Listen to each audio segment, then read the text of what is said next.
Derrière les murs de la forteresse se cache un étrange serpent géant, celui-là même qui, dans Le Petit Prince, avale un éléphant.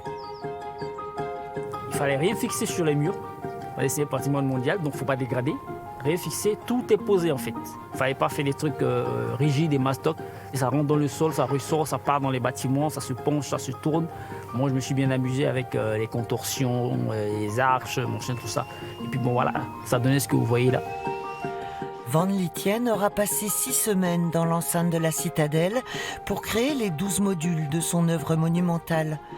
Une démarche artistique et éthique afin de sensibiliser le visiteur à l'état de nos forêts.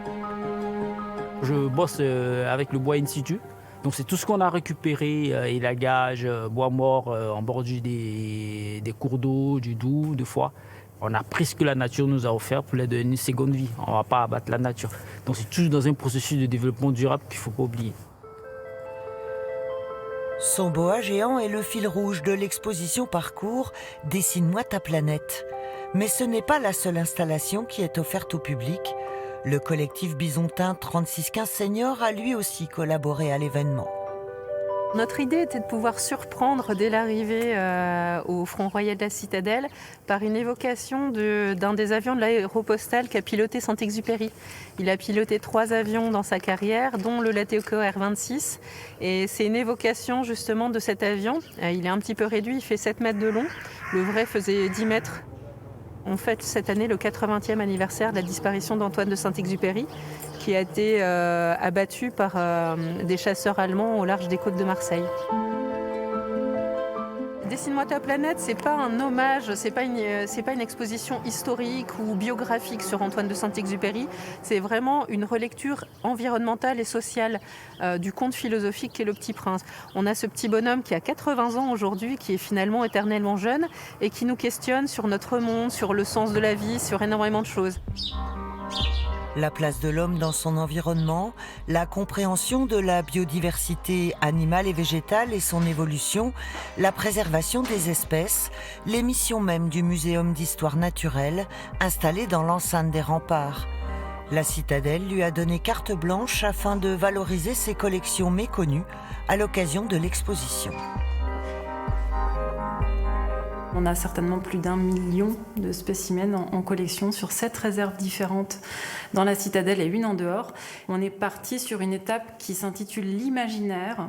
Donc les objets ont été choisis pour raconter une histoire à la hauteur d'un enfant endormi et on va suivre son rêve et avoir tout un parcours, une circulation dans la salle d'exposition temporaire qui nous emmène de rêve en rêve à travers les objets de collection. Donc là, on a la position des elles sont positionnées comme elles vont être. Oui. Bien sûr, il a fallu faire des choix dans les collections. Les pièces sont encore en réserve. Un inventaire à la Prévert où des objets d'une grande valeur scientifique sont appelés à faire rêver. Et Yann Tahiti, il a été prélevé sur l'île d'O-Tahiti, c'est écrit comme ça, en 1857. Donc à l'époque, il y en avait encore plein les îles. Alors que là, maintenant que lui est en voie de disparition et qu'on retrace l'histoire des objets du muséum, savoir qu'il est arrivé directement de là-bas, c'est très intéressant. En utilisant une dent de narval, on s'approche forcément de la légende de la licorne et on entre de son monde imaginaire collectif des enfants et aussi des grands.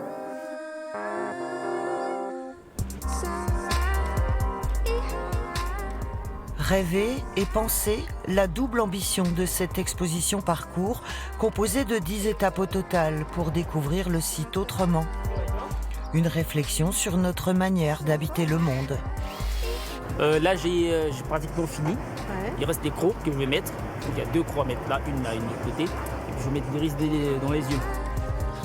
Travail collectif, artistique et scientifique pour mieux appréhender l'avenir de notre planète grâce aux héros de Saint-Ex. On souhaitait que l'aventure soit vraiment immersive. Il y a beaucoup d'éléments à toucher, à manipuler, à découvrir. On souhaitait aussi que l'exposition soit destinée à tout public, y compris le public familial. Donc il y a des moments où on peut traverser la queue du bois, rentrer dans sa gueule, piloter l'avion de Saint-Exupéry. Et on a travaillé pour ça avec des artistes qui étaient vraiment dans cette intelligence d'une participation avec les gens. On est comme des gamins, des grands gamins, voilà. Parce que tout le monde a eu une enfance, mais la revivre à cet âge-là, c'est exceptionnel. Donc bon, c'est toujours un plaisir de travailler avec l'histoire du Petit Prince. C'est vraiment... moi, j'étais comme un gamin dans les bois. Donc le sujet, je l'avais à bras le corps. J'étais en plein là-dedans. J'ai adoré.